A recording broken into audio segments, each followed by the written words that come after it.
welcome back everyone. I hope you enjoyed our discussion on narrative writing. We have started with core elements of narrative writing such as plot, characters and setting. Now, we'll discuss further elements that are important for a narrative. To start with, the point of view. Point of view is defined as the story's lens. Point of view is not just who is telling the story, it's how the story is experienced. Point of view determines the narrative filter through which events, characters, emotions and truths are revealed.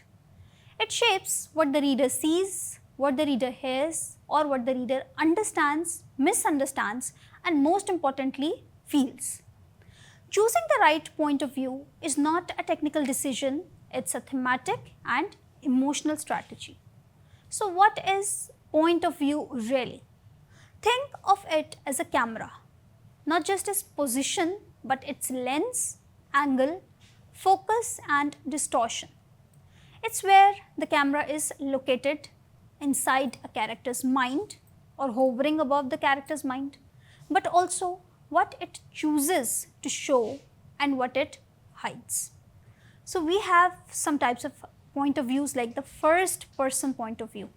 I saw, I felt, pronouns I, me and my. These pronouns help a character within a story to narrate their own experience. That's why it is called as first person point of view. What are the strengths of it? That it is intimate and immersive. It gives a strong narrative voice and presents emotional immediacy and bias. It is also good for unreliable narrators or confessional tones. The limitations of it are that it has a limited scope. Reader only knows what narrator knows. The reader can feel claustrophobic if overused or poorly voiced. Another important type of point of view is the third person limited point of view. He thought, she felt, pronouns he, she or they. What perspective is this? That the external narrator closely aligned with one character's thoughts and perceptions. Its strengths includes that it combines closeness with narrative flexibility. It allows for subtle irony or ambiguity, narrator versus character perception. It is great for building deep empathy without losing objectivity. It has some limitations as well, like it is still limited to one perspective at a time. It can create confusion if author head hops, jumps into multiple heads. Another kind is third person omniscient narrative or point of view. The storyteller sees all. Pronouns he, she, they. The perspective which it conveys it that an all-knowing narrator who can dip into any character's mind and it reveal hidden truths or provide commentary. The strengths of this point of view is that it has expansive scope. Expansive scope means that it shows multiple character arcs and events ideal for epic, philosophical or societal themes. It allows authorial commentary or symbolic framing. Limitations of this point of view includes risk of emotional distance. It can also confuse readers if transitions are unclear or too frequent. It can feel old-fashioned if over-narrated. Another kind is the second person point of view. You walk into the room.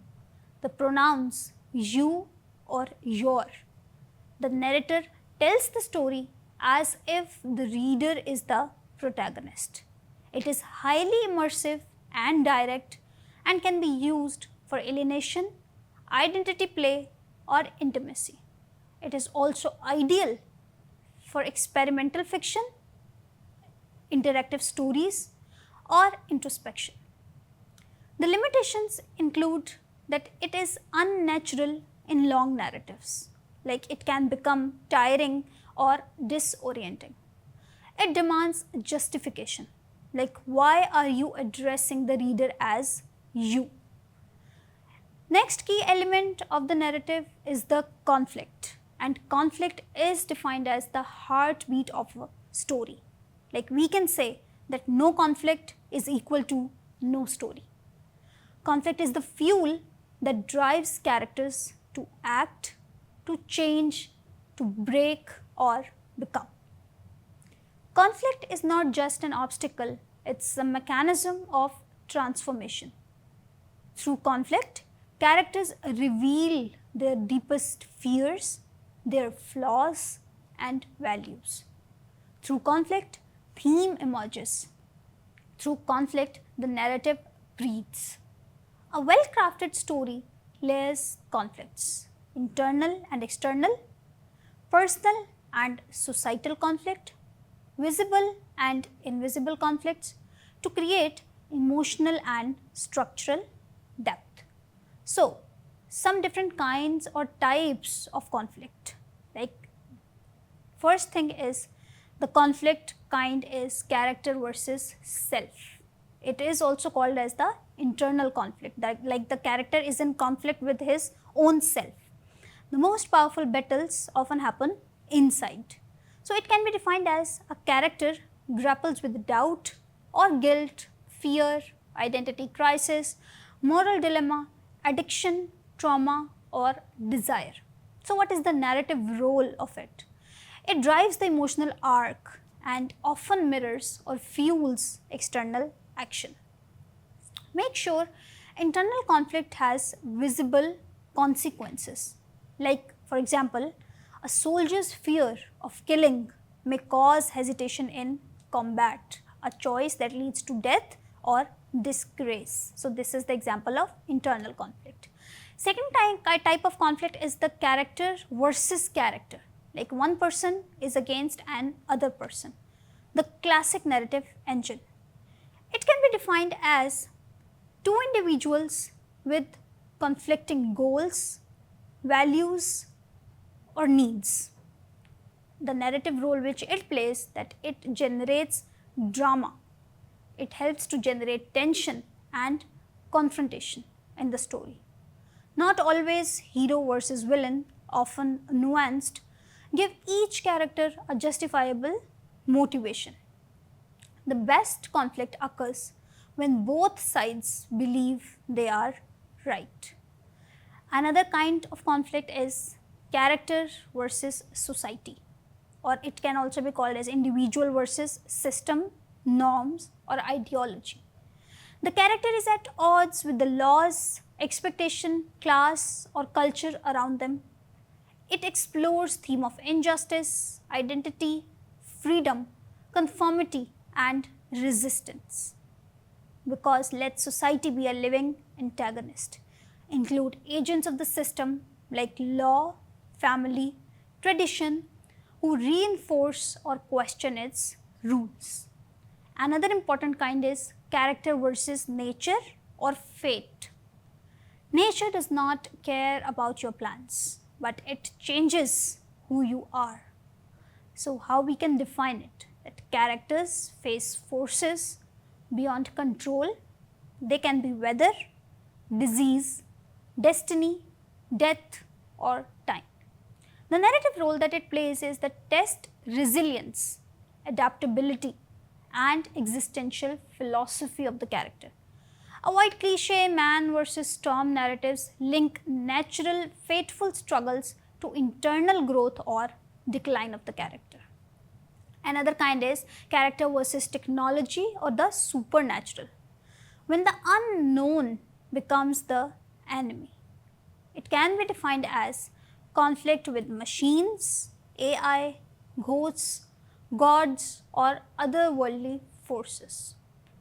The narrative role that it plays is it's often allegorical, explores humanity, faith, control, fear of progress, etc. So using supernatural technological conflict to externalize philosophical or ethical dilemmas. Another important element of a story are the dialogue. the dialogues are defined as the voice of the story. Dialogue conveys voice, emotion, tension, and subtext. It's one of the most efficient ways to develop character and advance plot. An effective dialogue sounds authentic, not real, edited realism, reveals a character through word choice, rhythm, and tone. It contains subtext like what's said and what's implied, not said, avoids info dumping like dramatize information, use silence and pauses for emotional weight. So let characters misunderstand or talk past each other. Use interruptions and body language to show power dynamics. Each character should have a distinct voice. Another important element is the theme, the deep meaning beneath the story. Plot is what happens, theme is what it means. A theme is not a moral, it's not a slogan, it's not something you tack on at the end of a story. Theme is the gravitational force that holds your narrative together. It is the emotional, philosophical, or existential inquiry that your characters live out, often unknowingly through their choices, through their conflicts, and through their transformations. The most powerful themes are questions, not statements. They live in the gray areas. They resist neat answers, and when done well, they haunt the reader long after the story ends. What is theme? A story's theme is its soul, hidden but essential. Theme is the underlying message or inquiry your narrative explores through character arcs, through structure, symbolism, and resolution. It's revealed indirectly, often as a pattern of meaning, not an explicit argument. Theme is not the moral of the story, a lecture or philosophy dump, a topic, for example, war, love, loss. Those are subjects, not themes. Theme is a central tension or truth examined through narrative, a question or paradox posed by the plot, a recurring emotional idea the story circles again and again. Another key element of a narrative writing is the structure which we call as the narrative framework. Structure is not just the skeleton of your story, it's the conscious arrangement of time, information, and emotion to deliver maximum impact. A story's structure is how events are organized and revealed. It determines space, emotional rhythm, tension, and meaning. Structural choices are not just technical, they are deeply thematic and psychological. Great structure does more than hold the story together. It guides the reader's experience, manipulates expectation, builds suspense, and delivers emotional payoff. So why the structure matters? Structure affects pacing. When do things speed up or when do things slow down? It builds tension. What does the reader know or suspect at any moment? It helps to create emotional impact. When is the emotional peak? When does the fall happen? It gives meaning. What new perspective does the ending give the beginning? So, the structure is not fixed. It should mirror the story's heart, tone, and message. So, that's all from my side for the topic of the narrative writing. We will discuss another interesting topic in the next session. Thank you for staying engaged, and I look forward to your thoughts in our discussion forum. Thank you.